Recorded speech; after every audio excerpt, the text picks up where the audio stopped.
ઓમ નમઃ શિવાય. શ્રાદ્ધ ભાગ 1. દાસો દિગંબર. ભારત દેશમાં મોગલોની આણ પ્રવૃત્તિ છૂકી હતી.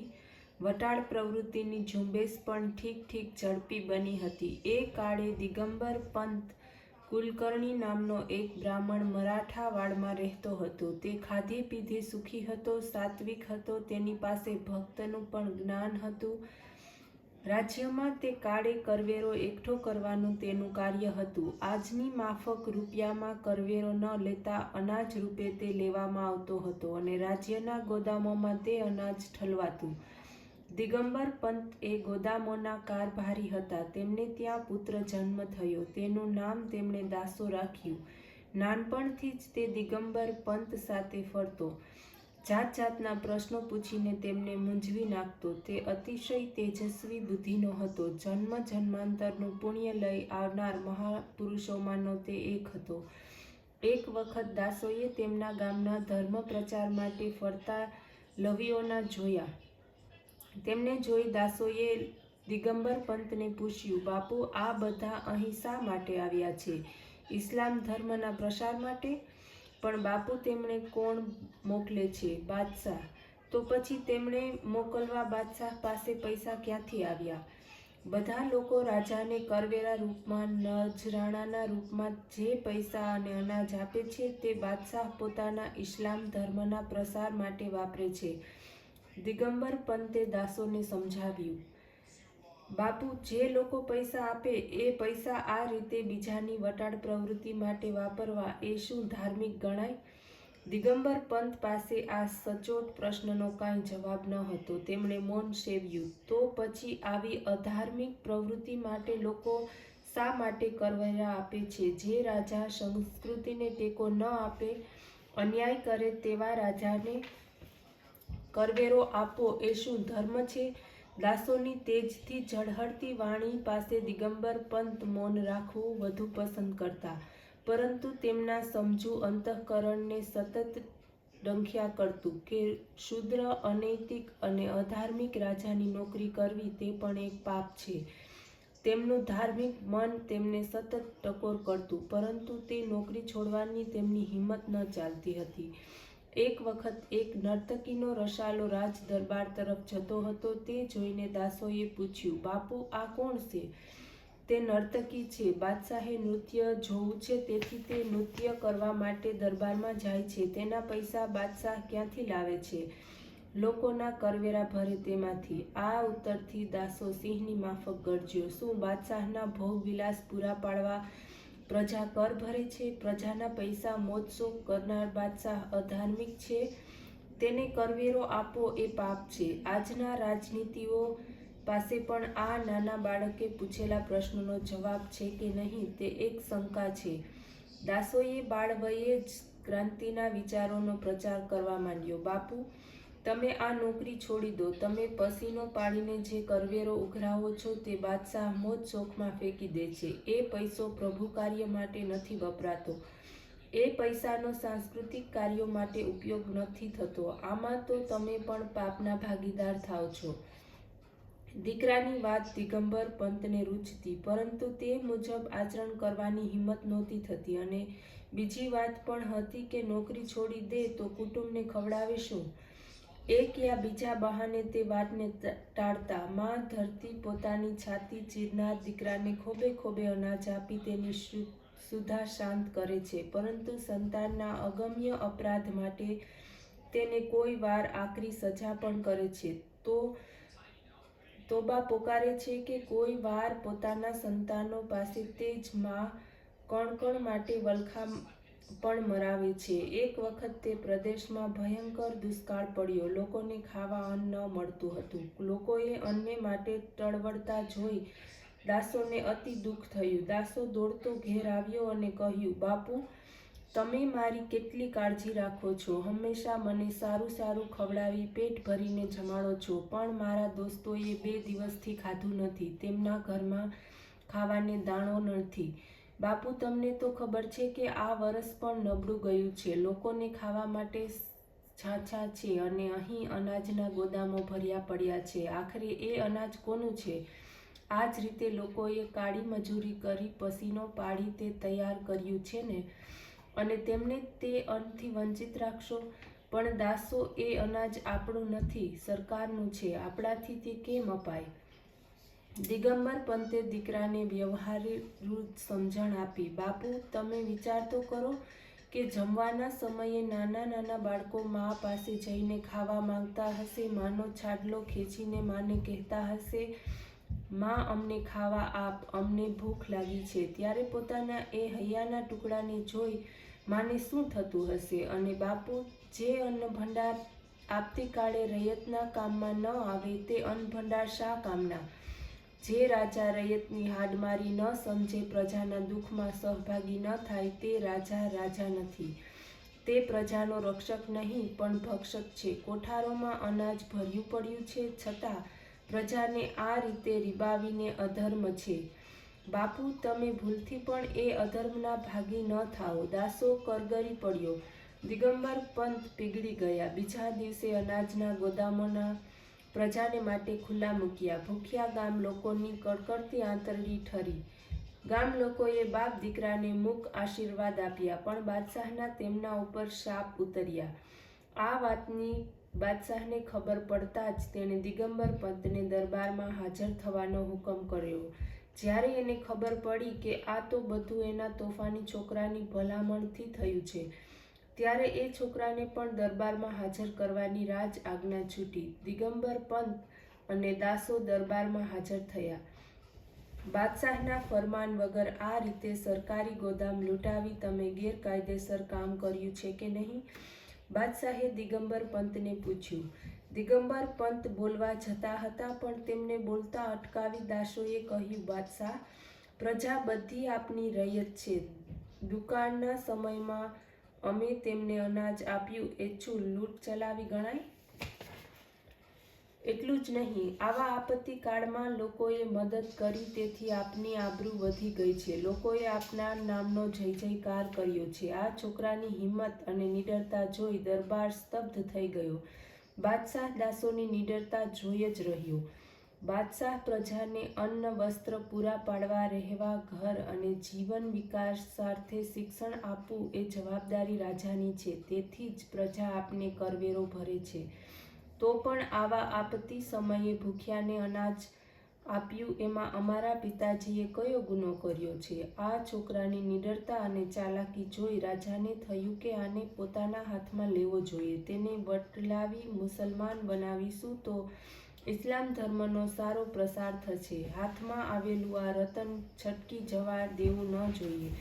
બાદશાહે ન્યાય આપ્યો. દિગંબર પંત, તમે રાજ્યનો અક્ષમય ગુનો કર્યો છે. તમને 5 લાખ અશરફીનો દંડ આપવામાં આવશે. તેમાં હું રહેમદિલ થઈ 1 મહિનાની મહેનત આપું છું. ત્યાં સુધી દાસો મારા કબજામાં રહેશે. પણ યાદ રાખજો, જો પૈસા ભરપાઈ થયા નથી તો આજથી 31મે દિવસે તમારા છોકરાને હું પાક બનાવીશ.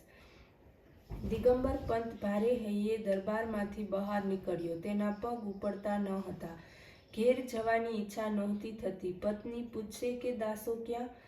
તો તેને હું શું જવાબ આપીશ? અને 5 લાખ અશરફી હું લાવું પણ ક્યાંથી? ઘર-બાર બધું વેચી નાખું, લોકો પાસેથી ઉછીના લઉં તો પણ આટલા પૈસા ક્યાંથી ભેગા થાય? તો શું મારો દીકરો પાક બનશે? લોકો કહેશે કે દિગંબર પંતનો છોકરો મુસલમાન બન્યો. ના ના, એ કદાપી નહીં.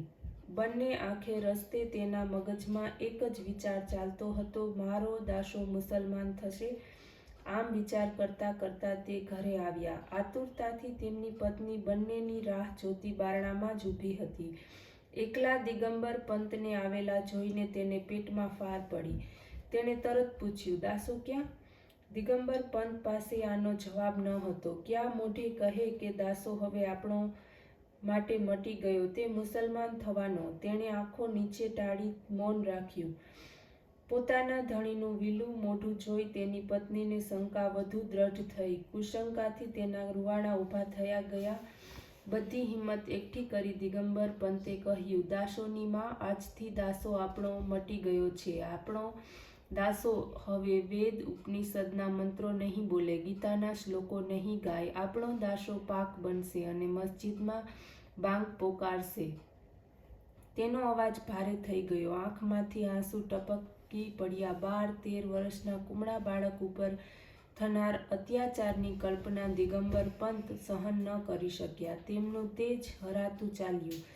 તેમની આંખે અંધારા આવ્યા. દિગંબર પંતની આ સ્થિતિ થઈ. તેમની પત્નીનું માતૃહૃદય આ આઘાત ઝીરવી ન શકે, પણ પ્રસંગ સમજી તેણે અસામાન્ય સ્વાસ્થ્ય જાળવ્યું. દિગંબર પંતને આશ્વાસન આપ્યું. બનેલી બધી ઘટના તેની પાસેથી જાણી લીધી. પતિ પત્ની બંને સમજી ગયા કે બાદશાહને દાસોને વટલાવવો છે, તેથી જ ભરી ન શકાય એટલો મોટો દંડ કર્યો છે. બાદશાહ દાસોને મૌલવી બનાવવા માંગતો હતો, પણ તેણે વિચાર કર્યો કે બળાત્કારથી કાર્ય સારું નહીં થાય. તેથી તેણે યુક્તિથી દાસોને વશ કરવાનો નિર્ણય કર્યો. તેણે તેને ખુશ રાખવા રોજની એક અશરફી આપવા માંડી. દાસોને ખાતરી થઈ ગઈ કે પિતાજી કોઈ પણ ઉપાયે 5 લાખ અશરફી આપવા શક્તિશાળી થવાના નથી. મારે મુસલમાન થવું જ પડશે. રાત્રે ચંદ્ર ઉગ્યો હતો. તે તરફ જોઈ શાંતિથી વિચાર કરતો દાસો બેઠો હતો. આ સૃષ્ટિમાં મારું કોણ?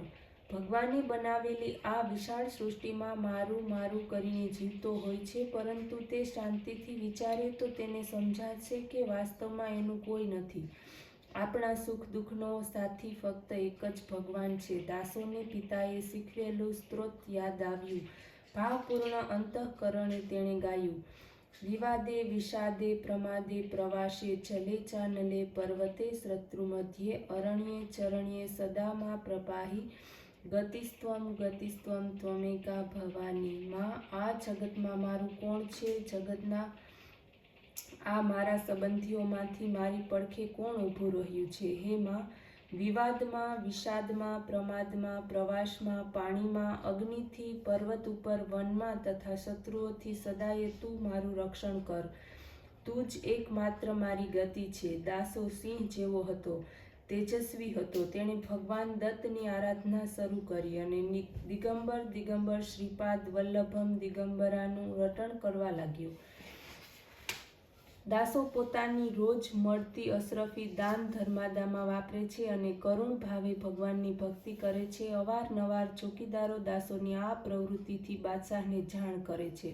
એક દિવસ બાદશાહે પોતે આવીને દાસોને સમજાવવા માંડ્યું: દાસો, તારા જેવો ચાલાક અને હોશિયાર છોકરો આવું શા માટે કરે છે? વિના કારણે શા માટે તકલીફ ભોગવે છે? તું આ ક્ષુદ્ર હિન્દુ કોમમાં જન્મ્યો તે માટે હું દિલગીર છું, પણ તું એની ફિકર ન કર. તું પાક બને તો આ બધો વૈભવ તારા પગે ચૂમશે. દાસો બાળક હતો, પણ સિંહ હતો. તેણે કહ્યું: બાદશાહ, ગુલામીમાંથી મળેલા તમારા વૈભવને હું લાત મારું છું. આમ કહી ખરેખર જ લાત મારતો હોય તેમ તેણે પોતાને જમણો પગ ઊંચો કર્યો. તમારા વૈભવ પર તો હું થૂકું છું. બાદશાહ, તમારી ગુલામીમાંથી મળેલા સત્તા અને વૈભવ મને નથી જોઈતા. મને મારો ધર્મ અને મારા ભગવાન પ્યારા છે. મારો ધર્મ છે તે જ હું પાડીશ અને મરીશ ત્યાં સુધી હું હિન્દુ રહીશ. બાદશાહ, તમારા ધર્મમાં છે પણ શું? તમારા ધર્મમાં સગુણ ઉપાસના છે. પ્રભુ સાથે પ્રેમથી બોલી શકાય છે. પ્રભુ સાથે વાતો કરી દિલનો ભાર હળવો કરી શકાય છે. શું જગદીશને પોતાનો માની તેની જોડે લાડ કરવાની હિંમત તમારા ધર્મમાં છે? બાદશાહને થયું કે લાતોનું ભૂત વાતોથી નહીં માને. તે મુદતના છેલ્લા દિવસની રાહ જોતો બેઠો. છેલ્લે દિવસે દાસો પ્રભુનું નામકરણ કરતો બેઠો છે અને વિચાર કરે છે કે આવતીકાલનું પરાઢ થશે અને મને બાદશાહ પાક બનાવશે. પ્રભુ તું હોવા છતાં પણ મારી આવી આપત્તિ શા માટે? ભગવાન નાનપણમાં જ પિતા સમજાવતા હતા કે દીકરા, આ વેદો, ઉપનિષદ, ગીતા એ આપણી માં છે અને પવિત્ર છે. પિતા પાસે બેસી હું એ કંઠસ્થ કરતો તે હવે મારાથી નહીં વંચાય. આ જનોય મારી વૈદિક ધારણા છે, તે હવે મારી ફેંકી દેવી પડશે. ભગવાન, હું હવે વેદોને અડી શકીશ નહીં, ગીતાનો પાઠ કરી શકીશ નહીં. આ વિચાર જ અસહ્ય છે. પ્રભુ, મારા ઉપર આવી આપત્તિ શા માટે?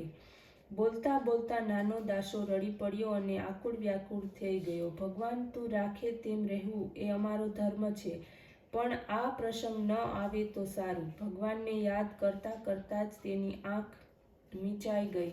દરબાર શિકાર ભરાઈ હતો.